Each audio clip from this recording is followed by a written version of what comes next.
to this morning's Facebook Live.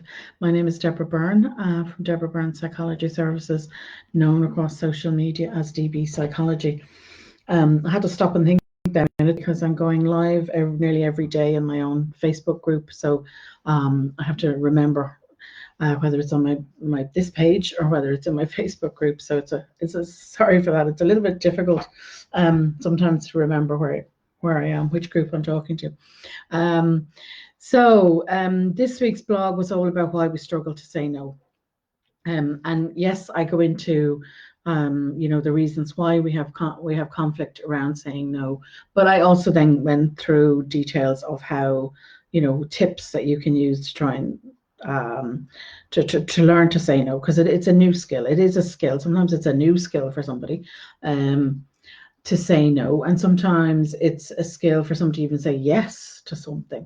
That can be a difficulty, but we'll come to all that now in a minute. So normally with somebody who has difficulty with saying no, they're normally very busy people, and they have a big to-do list and everything. We're working very hard on that to-do list, and we end up putting ourselves last, and we feel very stressed, very burnt out. Even sometimes that can happen. We can suffer with depression and anxiety, and but the biggest thing we could do is start to feel guilty. We say we really feel guilty if we turn somebody else down, we put ourselves last, and it becomes a vicious cycle in our heads of fear and guilt and negative thinking, that this can build up in our heads. If we say no, then we're bad. We're a bad person if we say no to somebody, and that is something we have to overcome. We have to stop and think about that. Why have I got difficulty in actually saying no to somebody? And I'm going to come on to that in a minute. But the message this morning is, one, it is okay to say no to somebody. It is okay to say no to something or an event or, some other person. It's okay to say no. And it's also okay to change your mind. If you have been doing something, it's okay to step back from it. It's okay to then hand somebody back a responsibility that's theirs. It is okay to say no. And it's just as easy, good to say yes to some things if you particularly enjoy doing them. And sometimes when we're learning to say no for the first time, we need to be aware that we can swing the other way and we turn down everything. But that's okay, because we need to do that in order then we'll find the balance again. To say no, we exclude everything sometimes in order to refine, find the balance, the even keel in which we are comfortable to operate a yes and no system in our lives. So why do we find difficulty in saying no? There's a couple of places that this can stem from. Childhood, and I'm sure most of you have thought this, is the obvious one.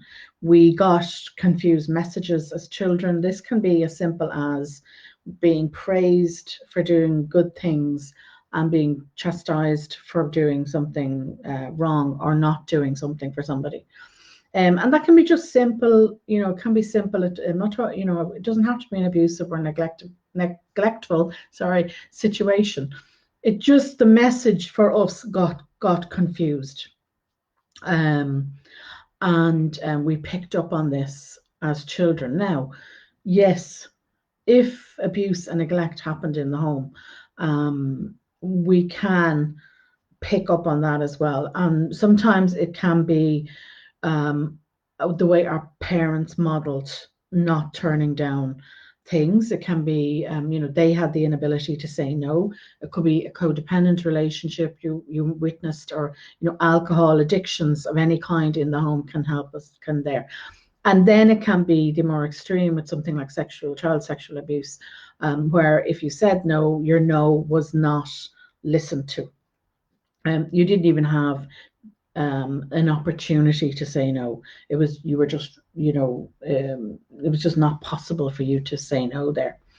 So that, of course, left us with the thoughts in our head that one of them is we cannot say no. Now, there are other situations that can end up with you learning to say no. And these can be ones you pick up as an older teen or an adult, and that can be anywhere from a relationship, a previous relationship with a partner that was difficult. It doesn't necessarily mean very abusive, but it could be difficult, where they just simply, weren't listening to your no's and they did what they liked anyway, or you felt you couldn't say no to that person. A boss, somebody you worked, a bad manager, and therefore you're good at saying no in certain circumstances, but when it comes to work, you can't turn somebody down because maybe that first boss you had, that first manager you had, was really a tyrant, and they just, you got that fear in your head, oh, I can't say no in work.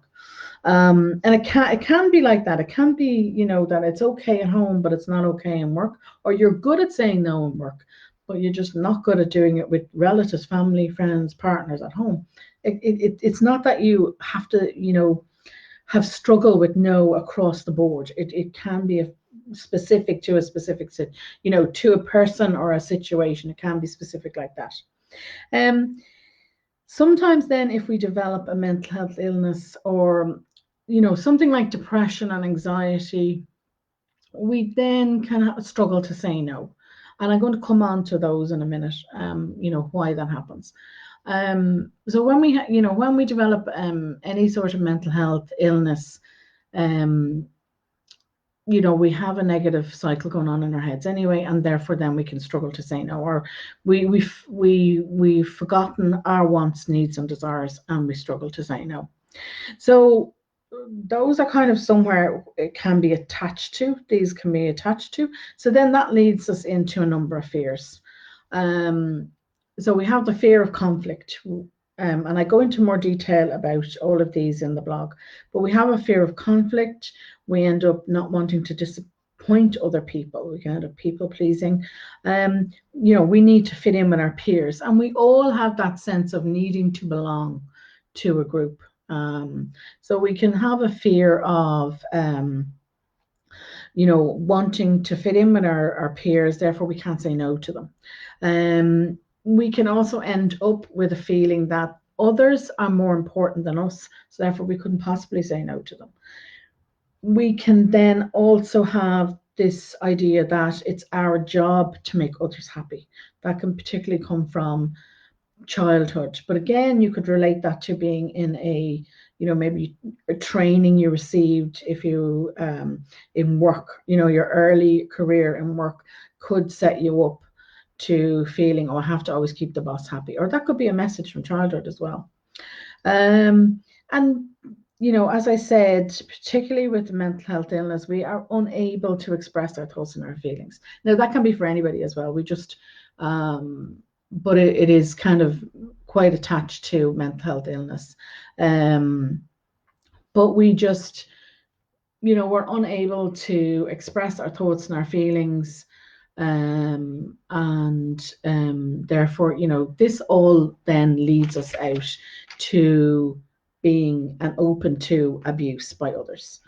All of what I've just said can lead us to being abused by others.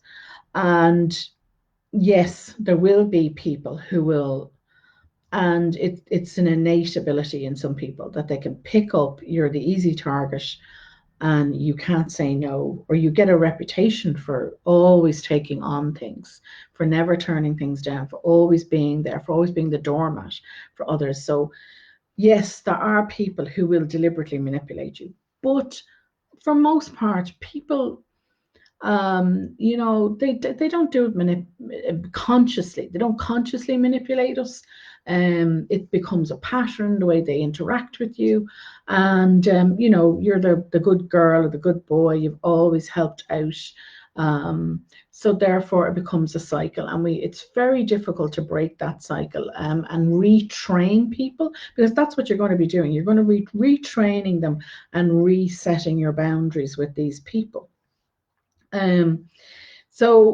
But if you are taking all that on and you're constantly taking on somebody else's stuff, you're constantly putting yourself last, you're going to end up in a cycle where you're stressed, You can get anxiety, depression. It leads to burnout and very much unhealthy boundaries. So you have to think there's going to be consequences to my physical and mental health if I don't say no to some of these things. But that's very difficult. As I said, it is a very difficult thing to do at the start. But it's not impossible because it is a skill. Saying no is a skill and learning a new skill. So let's talk about how we can say no. So the first thing is it's a new skill, so you have to learn it. You need time, patience, and practice. You need to acknowledge, yes, I'm going to have a relapse. Yes, I'm going to fall for people's traps and manipulations. But the most important thing here to learn is, one, you will learn it, and you need to just keep going at it. Think about it like a block of ice, a really hard block of ice that you just chip away at. And when we do that, it takes time, it takes patience with ourselves, and it takes patience with ourselves, and it takes practice. We just keep chipping away at it until we get it, all broken down. And the other thing to remember is we can always have the option of changing our mind. We may say yes to something, but it's okay to go home then and think about it and go, no, I'm not doing this. And to ring up the person and say, look, no, I'm not doing it. It's okay to do that. And we'll come on to saying no and how to avoid the traps in a second. So remember, it's a new skill. So it does take time, patience, and practice. We can take time to say the words, let me think about it. Let me get back to you. If you can put those phrases into your repertoire, it's a great way to handle somebody, particularly a more difficult individual or somebody you perceive as a more difficult person to turn down. So in order to do that, we need to get the brain to slow down a little bit. And meditation, and it doesn't have to be big, long, formal practices of meditation. Something as simple as doing a 3-minute breather every time you pop to the loo, and you use a 4-6 technique or 7-11 technique. You simply breathe in for a count of 7 and then exhale for a count of 11. The exhale gets the brain to calm down and to feel less like that you're being attacked. If you think about it, when we breathe in, our bodies and our minds get ready to, move and take action. But when we breathe out, and if we breathe out at a lower level, if we breathe out for longer, we're calming that down and going, no, we're safe, we're fine. Most people, if they're in a high stress situation, will breathe very shallow, up the top of the chest, up. It's very shallow breathing, and your adrenaline is pumping. So we're trying to feed into that fight, flight, or fright mode and calming it down. So this will give your brain time to stop, pause, and think before you respond to somebody. So the more you practice that, the more you practice the breathing, the more you practice, you can get the brain to actually slow down. It's like a machine going on spin. Like if you think of the washing machine on spin, it's going on the big spin cycle, 120 revs.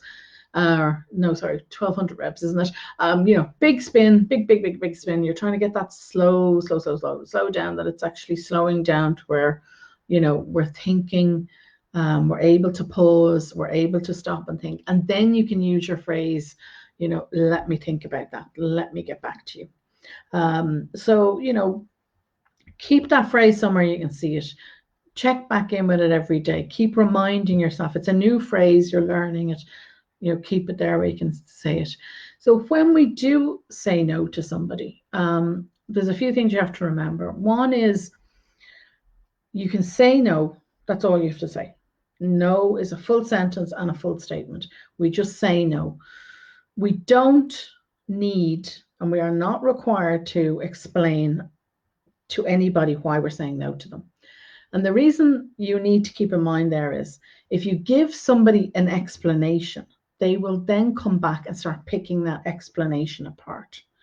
So you don't want to do that. So say no, and then you have 3 choices depending on the situation. You can either change the subject, and a good way to change the subject is to talk about something about themselves. Get them to talk about themselves, or if they're going on holidays, get them to talk about the holiday, Or if you heard somebody was sick, you get them to talk about a relative or somebody that was sick. So you get them to change the subject as quick as possible. You get to say, change the subject. Or your second option is, if they're standing there with them, you can walk away. And the third option is, if you're on the phone, then you just hang up. You say, no, goodbye, hang up. That's very hard. That's a very hard one, that one. So it does depend on the situation. But remember, don't give an explanation. Never give an explanation. It's no, plain and simple. Be very clear. Now, with all that, be prepared. Your guilt and your fear is going to be triggered as a result. So that's going to come up, that's all going to bubble up. All those fears that I talked about earlier, all those guilty things are going to come up. You need to be extra kind to yourself. You need an extra TLC afterwards. You're going to, you remember we talked about it's the fight, flight, or fright syndrome. So it's the adrenaline. The adrenaline is going to be pumping through your veins. It's going to be pumping through the body, and you're going to think, oh my God, what did I just do? Because you said no, particularly with somebody you perceive as a very difficult person to say no to. So you have to be very kind to yourself. Now, it's going to be very difficult, I realize, to say no to the more difficult people. And what I would suggest to you is you park them for the moment and you make yourself a list. You make yourself a list and you basically use it to start with the easiest person and build up. Now, when we start with the easiest person, that can be even just a stranger. So I think we've all seen people, and I know they're not doing it at the moment because of the pandemic, but you've seen people, looking for signatures or something like that. Just saying no to somebody like that is an easy. That's an easy. Okay, it's a complete stranger. You say no. You can then move on to other people that you perceive it's easier for me to turn down. It's easier for me to say no to them and move on to them. And then gain the confidence. And that's the whole point, is to gain confidence from saying no to easier things, saying no to easier people, in order to build up our momentum and our confidence in order to say no to the other people. Another way we can do this, or we can do it simultaneously, is to not take on anything extra in the future. Where if you don't say no to somebody, you're normally a very, very busy person and there's no room on the calendar anyway. So we just say, no, I'm just so busy. And you can use that as an excuse. No, I'm just so busy. And not take on stuff for the future. We finish out then, if we feel we're totally committed to doing what we're doing, we finish those out, but we don't add any more to our list. We finish out whatever we have to do, and we don't take it on. But always remember, in all of that, even when you sit down to review your priorities and review your to-do list, you always have the right to change your mind and say, no, I can't do this anymore, and hand it back. We have to remember, we're not a victim. We are in control of our own lives. We are in control. We don't owe anybody else anything. We are respecting the other people if we hand back their responsibilities to them. We're respecting them. We're setting a healthy boundary with this person. I'm talking about adults here now, guys. So we're respecting them enough to say, you're quite capable of doing this. There you go. And hand it back to them. Remember that. The thing about all this, though, you have to remember is, and particularly in regards to maybe work more than anything else, is what's the fallout going to be? We have to evaluate the fallout. So in that sense, I would say to you is evaluate the fallout. And if you feel you need advice, I would talk to either a mentor, if you have a mentor for work, or talk to your support system. I talked about this a few weeks ago, building a positive support system. That is so, so important to have that. And I said to you, you need 4 types of supports in there. We need that, go and talk to the positive people, the ones that you're nurturing, the ones that it's an even yes and no between. It's a balance between you. Those are the people that should be in your support system. So, you know, go and talk it through with somebody else. And, you know, reason it out, put down the pros and cons. If I say no to this, whatever it is, what will happen? Reason it out. And if you need help and you're really struggling, then perhaps think about talking to a therapist. Now, a word for parents, mostly for parents, although I'm sure you've heard this sometimes. Very manipulative people can use this phrase as well, is you'll hear a phrase that goes, but everybody else is whatever, is doing it or whatever it is. Don't fall for that. That's quite a common phrase with teens to use, and some manipulative, adults, getting tongue-tied this morning, you know, adults to use, but everybody else is doing it. No, they're not. That's the simple answer. No, they're not. You know, you can hear phrases too, but everybody else is getting a phone for Christmas, or, you know, they're common ones parents will hear. No, they're not. They're probably not. If you went and you checked with the parent of whoever, you'll probably find, oh yeah, I'm being given the same line. I'm being put under the same pressure, and I want to say no here. And then you say no as a group, you know, group of parents, you all say no, and you agree that privately between yourselves. So watch for that phrase, but everybody else is. So I'm going to leave it there, and thank you all for watching. Thank you. Oh wow, Jackie and Deirdre's on this morning. I have a good few people on here this morning, live. And as always, thank you to everybody who watches in replay. Now, if you want more information like this, head over and check out my book, The Building Blocks of Self-Care. I have a link in the description. And as always, if you are a mum, a stressed mum, and you're really struggling, I have a Facebook group. And again, the link is in the description below. Please come and join. We're just heading into week 5 of a course that we're doing, but you can catch up because all the units are, you know, every week is in a unit, and you can head back to the start and go again, and you can just keep asking me questions about as you work your way through all the various units that I have there. You know, you don't have to take it up at week 5 and feel lost. But every week we talk about tips to reducing our stress, and different different techniques that we can use in order to reduce our stress and our anxiety and to rebalance our lives. So as always, thank you. It's, I think, a long one this morning. I'm not sure of the time, and I'm sorry for keeping everybody, but I will talk to you all again next Saturday morning as always. And good morning. Have a great weekend.